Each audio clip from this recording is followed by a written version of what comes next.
ಸಕಲೇಶಪುರದಲ್ಲಿ ಮಾಜಿ ಪ್ರಧಾನಿ ಭಾರತ ರತ್ನ ಅಟಲ್ ಬಿಹಾರಿ ವಾಜಪೇಯಿ ಅವರ 101ನೇ ಜನ್ಮದಿನವನ್ನು ಉತ್ತಮ ಆಡಳಿತ ದಿನವಾಗಿ ಆಚರಿಸಿ ಗೌರವ ಸಲ್ಲಿಸಲಾಯಿತು. ತಾಲೂಕು ಬಿಜೆಪಿ ಮಂಡಲದ ವತಿಯಿಂದ ಶಾಸಕ ಸಿಮೆಂಟ್ ಮಂಜು ಅವರ ನೇತೃತ್ವದಲ್ಲಿ ನಗರದ ಶಾಸಕರ ಗೃಹ ಕಚೇರಿಯಲ್ಲಿ ಕಾರ್ಯಕ್ರಮ ಆಯೋಜಿಸಲಾಗಿತ್ತು. ಅಟಲ್ ಬಿಹಾರಿ ವಾಜಪೇಯಿ ಅವರ ಭಾವಚಿತ್ರಕ್ಕೆ ಪೂಜೆ ಸಲ್ಲಿಸಿ ಪುಷ್ಪಾರ್ಚನೆ ಮಾಡುವ ಮೂಲಕ ಜನ್ಮದಿನಾಚರಣೆಯನ್ನು ಆರಂಭಿಸಲಾಯಿತು. ಈ ಸಂದರ್ಭದಲ್ಲಿ ಮಾತನಾಡಿದ ಶಾಸಕ ಸಿಮೆಂಟ್ ಮಂಜು, ವಾಜಪೇಯಿ ಅವರು ಪ್ರಾಮಾಣಿಕ, ನಿಷ್ಠಾವಂತ ಮತ್ತು ಅಜಾತ ಶತ್ರುವಿನಂತೆ ರಾಜಕಾರಣ ಮಾಡಿದ ಮಹಾನ್ ನಾಯಕರು. ಅವರ ಜನ್ಮದಿನವನ್ನು ದೇಶಾದ್ಯಂತ ಉತ್ತಮ ಆಡಳಿತ ದಿನವಾಗಿ ಆಚರಿಸಲಾಗುತ್ತದೆ ಎಂದು ಹೇಳಿದರು. ನಾವು ಅಭ್ಯರ್ಥಿಗಳಾದ್ರೆ 33 ಜನ ಮಹಿಳೆಯರಿಗೆ ಅವಕಾಶವನ್ನು ಮಾಡಿಕೊಟ್ಟಿದ್ದಾರೆ. ಯಾಕೆಂದ್ರೆ ಮಹಿಳೆಯರಿಗೆ ಭಾರತ ದೇಶದಲ್ಲಿ ಎಷ್ಟು ಗೌರವವನ್ನು ಕೊಡ್ತೀವಿ ಅಂತಕ್ಕಂಥ ತಮ್ಮೆಲ್ಲರೂ ಕೂಡ ಗೊತ್ತಿರತಕ್ಕಂಥ ವಿಚಾರ. ನಿಜವಾಗ್ಲೂ ಭಾರತೀಯ ಜನತಾ ಪಾರ್ಟಿಯಲ್ಲಿ ಒಬ್ಬ ಕಾರ್ಯಕರ್ತನಾಗಿದ್ದೀವಿ ಅಂತ ಹೇಳಿದ್ರೆ ಇದಕ್ಕಿಂತ ದೊಡ್ಡ ಸಂತೋಷದ ವಿಚಾರ ಬೇರೆ ಯಾವುದೂ ಇಲ್ಲ ಅಂತೇಳಿ ನಾನು ಹೆಮ್ಮೆಯಿಂದ ಹೇಳಲಿಕ್ಕೆ ಇಷ್ಟಪಡ್ತೀನಿ. ಯಾಕೆಂದರೆ ಯೋಚನೆ ಮಾಡಿ, ಎಷ್ಟೋ ಪಕ್ಷಗಳು ಪ್ರಾರಂಭ ಆಗಿ ಇವತ್ತು ಪಕ್ಷಗಳೇ ನಶಿಸಿ ಹೋಗ್ತಕ್ಕಂಥ ಹಂತಕ್ಕೆ ಬಂದಿದೆ. ಭಾರತದಲ್ಲಿರ್ತಕ್ಕಂಥ ಎಲ್ಲ 90% ರಾಜ್ಯಗಳಲ್ಲೂ ಕೂಡ ಒಂದಲ್ಲ ಒಂದು ಟೈಮಲ್ಲಿ ಕಾಂಗ್ರೆಸ್ ಅಧಿಕಾರ ಮಾಡ್ತಾ ಇತ್ತು. ಇವತ್ತು ಕಾಂಗ್ರೆಸ್ ಪರಿಸ್ಥಿತಿ ಯಾವ ರೀತಿ ಆಗಿದೆ ಅಂತಕ್ಕಂಥ ನೀವು ಯೋಚನೆ ಮಾಡ್ಬೋದು. CPM ಅಂತಕ್ಕಂಥ ಪಾರ್ಟಿ ಒಂದೇ ರಾಜ್ಯದಲ್ಲಿ 25 ವರ್ಷ ಸತತವಾಗಿ ಮುಖ್ಯಮಂತ್ರಿ ಆಗ್ತಕ್ಕಂಥ ಸಂದರ್ಭಗಳಿತ್ತು. ಬೇರೆ ಬೇರೆ ರಾಜ್ಯಗಳಲ್ಲಿ ಎಷ್ಟು ವರ್ಷಗಳಿಂದ ನಿರಂತರವಾಗಿ ಅಧಿಕಾರ ಹಿಡಿತಕ್ಕಂಥವೆಲ್ಲರೂ ಕೂಡ ನೋಡಿದ್ದೀರಾ. ಆದರೆ ಆ ಪಕ್ಷಗಳೆಲ್ಲ ಇವತ್ತು ನಶಿಸಿ ಹೋಗ್ತಕ್ಕಂಥ ಹಂತಕ್ಕೆ ತಲುಪಿದ್ದೇವೆ.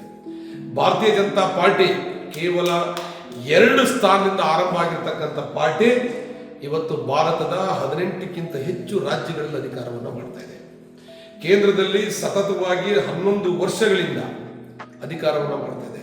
ಯಾವುದೇ ರಾಜಕೀಯ ಪಕ್ಷಗಳು ಅಧಿಕಾರ ಮಾಡಬಹುದು, ದೊಡ್ಡ ವಿಷಯ ಅಲ್ಲ. ಆದರೆ ಯಾವ ರೀತಿಯ ಪಾರದರ್ಶಕವಾದಂಥ ಆಡಳಿತವನ್ನು ಕೊಡ್ತಾ ಇದ್ದಾರೆ ಅಂತಕ್ಕಂಥದ್ದನ್ನ ನಾವು ನೋಡಬೇಕು.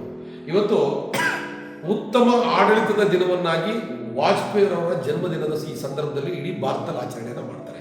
ಅಂದರೆ ನೀವು ಯೋಚನೆ ಮಾಡಬೇಕು, ಒಬ್ಬ ಪಕ್ಷದ ಮುಖಂಡ ಅಥವಾ ಒಬ್ಬ ಪಕ್ಷದಲ್ಲಿ ಯಾವುದಾದ್ರು ಒಂದು ಅಧಿಕಾರ ಹಿಡಿದಂಥ ಸಂದರ್ಭದಲ್ಲಿ ನಮ್ಮ ಪಕ್ಷಕ್ಕೆ ಉತ್ತಮವಾದ ಮೆರುಗು ಕೊಡ್ತಕ್ಕಂಥ ನಾಯಕರು ನಮ್ಮ ಪಕ್ಷದಲ್ಲಿದ್ದಾರೆ. ನೀವು ನೋಡ್ಬೋದು, ವಾಜಪೇಯಿ ಅವರು ಇರ್ಬೋದು.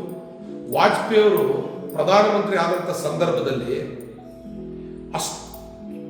ಹಲವಾರು ಪಕ್ಷಗಳ ಒಕ್ಕೂಟವನ್ನು ಮಾಡಿಕೊಂಡು ಭಾರತೀಯ ಜನತಾ ಪಾರ್ಟಿಯಿಂದ ಪ್ರಧಾನಮಂತ್ರಿ ಆದಂಥ ವಾಜಪೇಯಿ ಅವರು ಅಷ್ಟು ಪಕ್ಷಗಳನ್ನು ವಿಶ್ವಾಸಕ್ಕೆ ತಗೊಂಡು ಒಂದೇ ಒಂದು ಸಣ್ಣ ಭ್ರಷ್ಟಾಚಾರದ ಆರೋಪ ಇಲ್ಲದೆ ಇಡೀ ದೇಶದಲ್ಲಿ ಉತ್ತಮ ಆಡಳಿತವನ್ನು ಕೊಟ್ಟರು.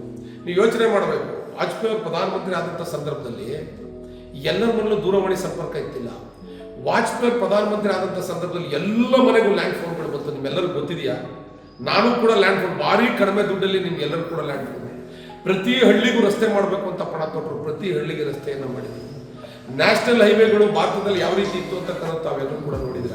ಇಡೀ ನ್ಯಾಷನಲ್ ಹೈವೇನ ಅಭಿವೃದ್ಧಿ ಮಾಡಬೇಕು ಅಂತ ಪಣ ಕೊಟ್ಟು ಇಡೀ ನ್ಯಾಷನಲ್ ಹೈವೇನ ಅಭಿವೃದ್ಧಿ ಮಾಡಿ ಇವತ್ತೇನಾದ್ರು ಭಾರತದಲ್ಲಿ ಇವತ್ತಿಷ್ಟು ದೊಡ್ಡ ದೊಡ್ಡ ನ್ಯಾಷನಲ್ ಹೈವೇಗಳನ್ನ ಕಾಶ್ಮೀರದಿಂದ ಕನ್ಯಾಕುಮಾರಿ ತನಕ ಉತ್ತಮವಾದ ನ್ಯಾಷನಲ್ ಹೈವೇನ ಮಾಡಿದವರು ಯಾರು ಅಂತ ಹೇಳಿದ್ರೆ ಸನ್ಮಾನ್ಯ ವಾಜಪೇಯಿ ಅವರು. ಹಳ್ಳಿಗಳ ಕಡೆ ರಸ್ತೆಯನ್ನ ಮಾಡಿದರು, ಉತ್ತಮ ರಸ್ತೆಗಳನ್ನ ಮಾಡಿದರು, ನದಿ ಜೋಡಣೆ ಅಂತ ಕಾರ್ಯಕ್ರಮವನ್ನು ಮಾಡಿದರು, ದೂರವಾಣಿ ಸಂಪರ್ಕಗಳನ್ನ ಮಾಡಿದರು, ಶಿಕ್ಷಣಕ್ಕೆ ಹೆಚ್ಚು ಒತ್ತನ್ನು ಕೊಟ್ಟರು. ಇವತ್ತು ಅವರು ನಮ್ಮನ್ನು ಆಗಲಿ ಹಲವಾರು ವರ್ಷಗಳು ಕಳೆದೋದ್ರು ಕೂಡ ಇವತ್ತು ಕೂಡ ಅವರ ಹೆಸರು ಅಷ್ಟು ಪ್ರಜ್ವಲಿಸ್ತಾ ಇದೆ. ಅಂದರೆ ಭಾರತೀಯ ಜನತಾ ಪಾರ್ಟಿ ಎಂಥ ವ್ಯಕ್ತಿತ್ವನ ನಮ್ಮ ನಾಯಕರನ್ನಾಗಿ ಮಾಡುತ್ತೆ ಅಂತಕ್ಕಂಥದ್ದಕ್ಕೆ ವಾಜಪೇಯಿ ಉದಾಹರಣೆ. ಇದೇ ವೇಳೆ ಪರಿಸರ ಸಂರಕ್ಷಣೆಯ ಸಂದೇಶ ಸಾರುವ ನಿಟ್ಟಿನಲ್ಲಿ ನಗರದ ಪಂಪ್ ಹೌಸ್ ಬಳಿ ಗಿಡ ನೆಡುವ ಕಾರ್ಯಕ್ರಮ ನಡೆಸುವ ಮೂಲಕ ವಾಜಪೇಯಿ ಅವರ ಜನ್ಮದಿನವನ್ನು ಅರ್ಥಪೂರ್ಣವಾಗಿ ಆಚರಿಸಲಾಯಿತು.